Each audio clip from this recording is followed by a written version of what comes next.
Alright, hello biology class. We are going to continue today with Chapter 1, Section 2 about how scientists work. So, if you guys can remember from last time, the guy by the last name of Reddy performed an experiment that kind of proved that life did not just come from nothing. So, he had his experiment set up where he uncovered the jars or uncovered some jars and showed that maggots did not just randomly appear, they came from flies. So he disproved the theory of spontaneous generation. So we ended with saying the importance of repeating investigations. Well, in science, again, it's good when we're challenging each other. So a guy by the last name of Needham, he came along to try to challenge Reddy's findings. And he challenged Reddy's results by claiming that spontaneous generation could occur under the right conditions. So he was saying that, no, I really don't think we should throw out what we believe before because I think that it still can happen. So what Needham did was he heated a bottle of gravy. Now, at this time, they knew that heating things would kill microorganisms. They knew that all those little bacteria and all those little tiny things that we couldn't see, they knew we were there, but that was pretty much it. They had no idea what they did, how they formed, or where they came from. So that's what they were trying to explain. So they knew back then that if they would heat up something, that it would sterilize it in a sense, and it would kill anything that was living inside of there.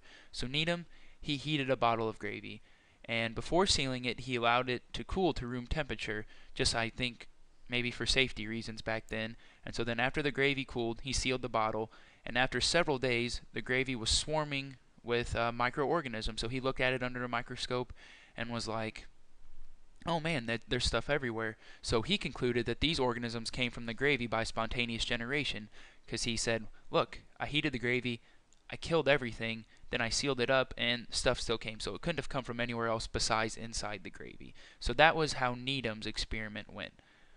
So even though Needham challenged someone, someone needed to challenge Needham. So this is kind of an ongoing process again. So someone by the name of Spallanzani came around to test Needham's findings, because he was kind of one of those skeptics that thought maybe stuff doesn't just randomly appear. Maybe it is all life has to come from other life. So he wanted to point out maybe a flaw that he thought he saw in Needham's experiment. So he actually got two flasks and filled them both with gravy, and he boiled them, in effect killing whatever they knew what was inside. But however, for his next step, he didn't wait for it to cool to room temperature. He sealed one instantly, then left one open, just to show that there is a difference. He's controlling the variables here. The only thing that was difference between the two is that one was sealed and one was left open. So then, after a couple days passed, he looked, and the one on the left, teeming with microorganisms. There was microorganisms everywhere.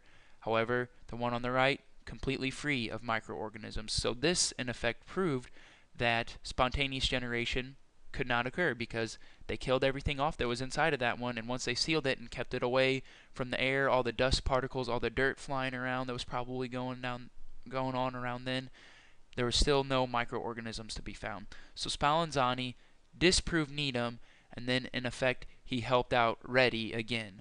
So that was, if that wasn't enough, a guy by the name of Louis Pasteur came along, and he again wanted to disprove spontaneous generation, and he showed that all living things could come from other living things. And he did an experiment, again somewhat similar to Spallanzani's, but what he did was he used a little curved neck. That was kind of his big contribution, and a little difference than what was going on in any other time. So he heated up his broth. He still let it get exposed to the air, so maybe just to show that it wasn't just something that happened to get trapped in there.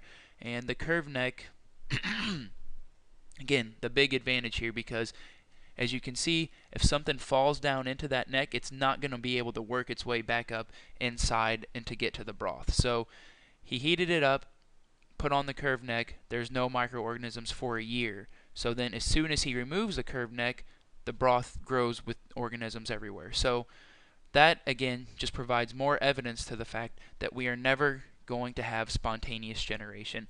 Life is going to occur from another life form. So Pasteur's work, it had a big impact. He saved the French wine industry, which was troubled by unexplained souring of wine.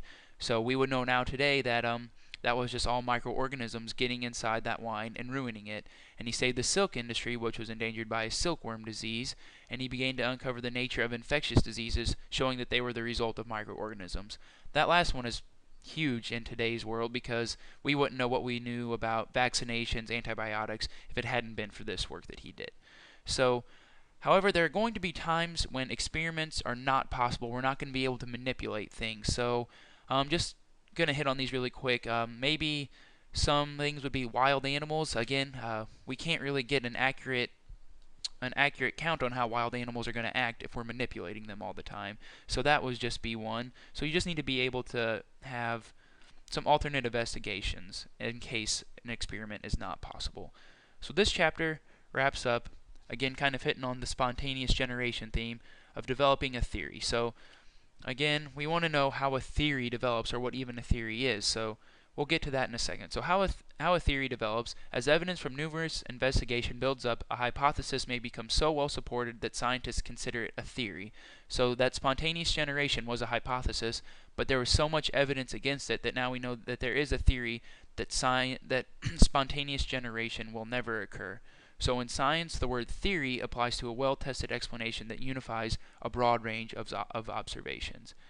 And then, again, going back to the fact that we always want to test things, no theory is ever considered to be absolutely true. So these are just things that we know, we've seen over time, they're accurate over and over again, but we're never going to accept them as being the absolute truth. And as new evidence is uncovered, a theory may be revised or replaced by a more useful explanation. So never be satisfied with where you're at in the scientific field. You have to constantly keep going after new things and trying new things. So that wraps up section 2. Let me know if you have any questions.